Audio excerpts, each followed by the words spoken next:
Alors, bonjour à vous tous. Scott Campbell, pasteur chrétien au Québec, parmi le peuple francophone. Et quel plaisir d'être avec vous ce beau matin. Il fait vraiment, vraiment beau ici à Montréal, à Laval, ciel bleu. Et il va faire 27 Celsius, alors super. Moi, j'aimerais vous parler d'une chose que je trouve super important à l'heure actuelle, c'est le sujet de l'encouragement. Encourageons-nous les uns les autres, dit Hébreux 10, 24 et 25. Et il faut le faire de plus en plus avant le retour de Jésus. Alors, je pense que c'est assez évident pour nous tous que ces temps-ci, nous sommes tous testés, nous sommes énervés des fois, inquiets des fois. On regarde la météo qui se déchaîne un peu partout, soit les feux de forêt, les inondations.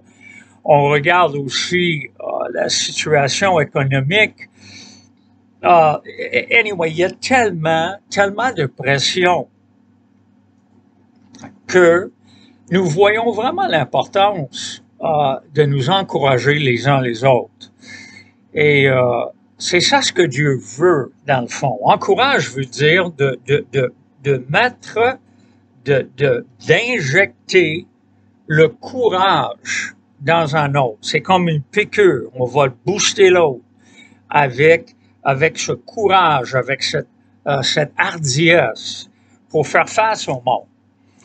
Et c'est sûr que le Nouveau Testament a beaucoup à dire par rapport à l'encouragement. Dans le fond, le mot encouragement ou le verbe encourager, ça vient du mot grec qui veut dire appeler quelqu'un pour venir à côté. T'appelles quelqu'un pour venir à tes côtés, pour t'aider, pour te faire du bien. Et on découvre que l'Esprit Saint est appelé l'encourageur, si je peux dire ça, par excellence. Il console, il exhorte, il injecte du courage, il réconforte. Alors, on voit que nos vies, en tant que chrétiens, nous sommes appelés à être remplis de cet esprit d'encouragement. Alors moi, ce matin, cet après-midi, à l'église, je vais enseigner sur l'encouragement. Et j'ai choisi l'exemple d'un homme qui s'appelle Barnabas.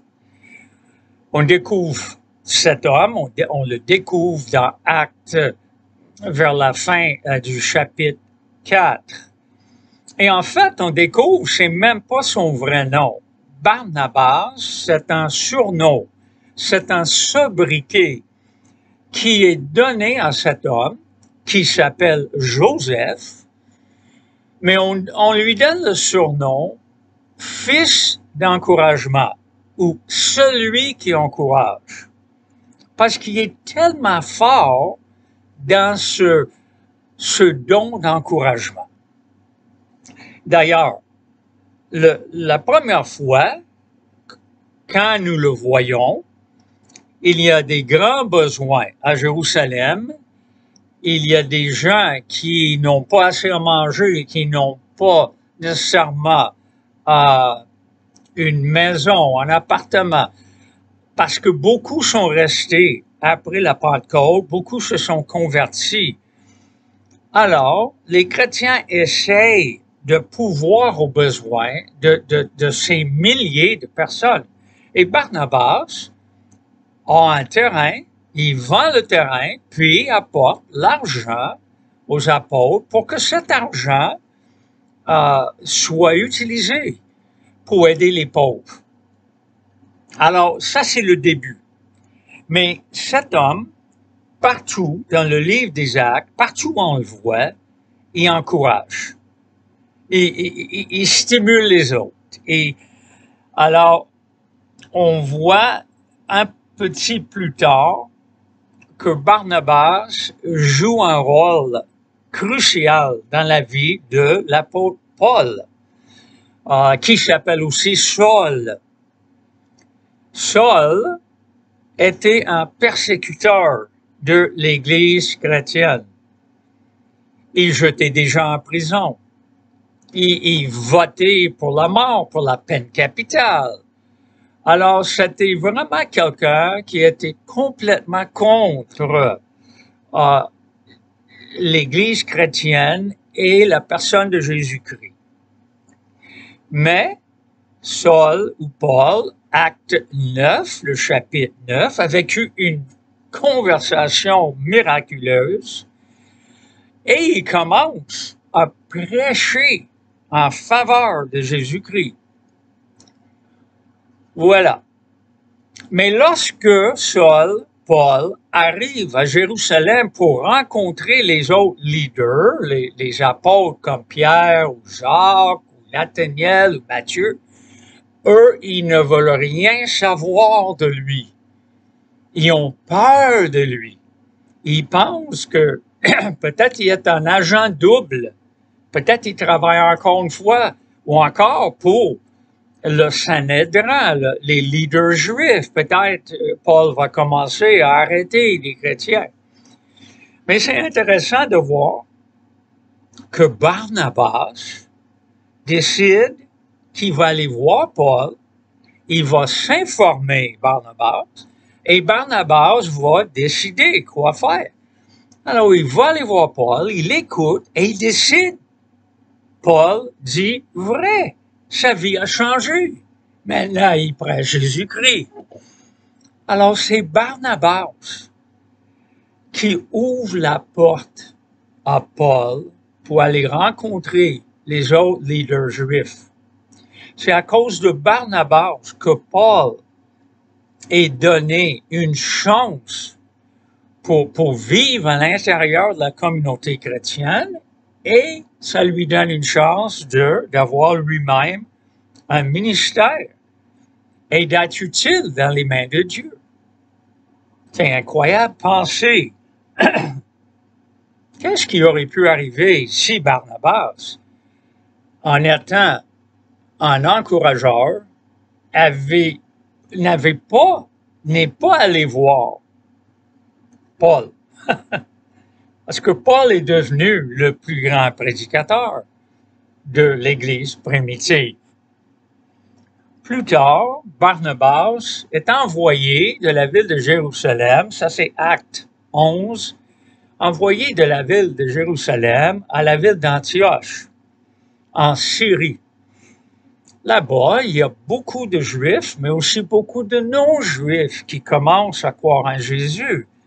Alors Barnabas va là-bas, ça dit qu'il est rempli de l'esprit, rempli d'encouragement, il est vraiment une bonne personne et il encourage les nouveaux chrétiens.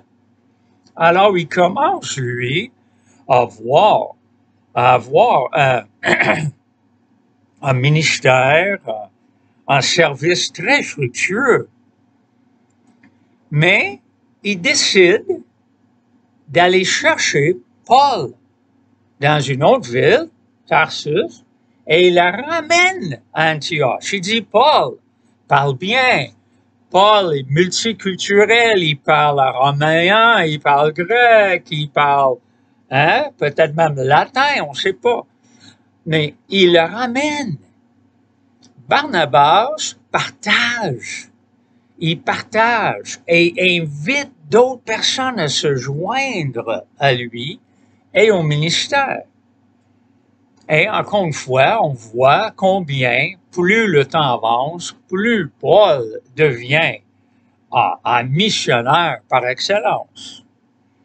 Un dernier exemple d'encouragement. Et cette fois-ci, Barnabas décide de ne pas suivre ou de ne pas encourager Paul. À la fin des actes, fin acte 15, à la fin du chapitre, acte 15, Paul veut retourner voir certaines villes où Barnabas et lui avaient prêché. Paul veut aller juste avec Barnabas. Barnabas veut emmener Jean-Marc avec eux. Le problème, c'est dans le premier périple missionnaire qu'ils avaient pris, Jean-Marc avait abandonné la mission. Il avait abandonné Paul et Barnabas, il retournait à Jérusalem. Alors Paul dit, non, non, non, non, on ne touche pas à Jean-Marc, il n'est pas fiable. Mais Barnabas, qui a le don d'encouragement, dit, hey, faut lui donner une deuxième chance, ou peut-être troisième chance, ou Barnabas est comme ça.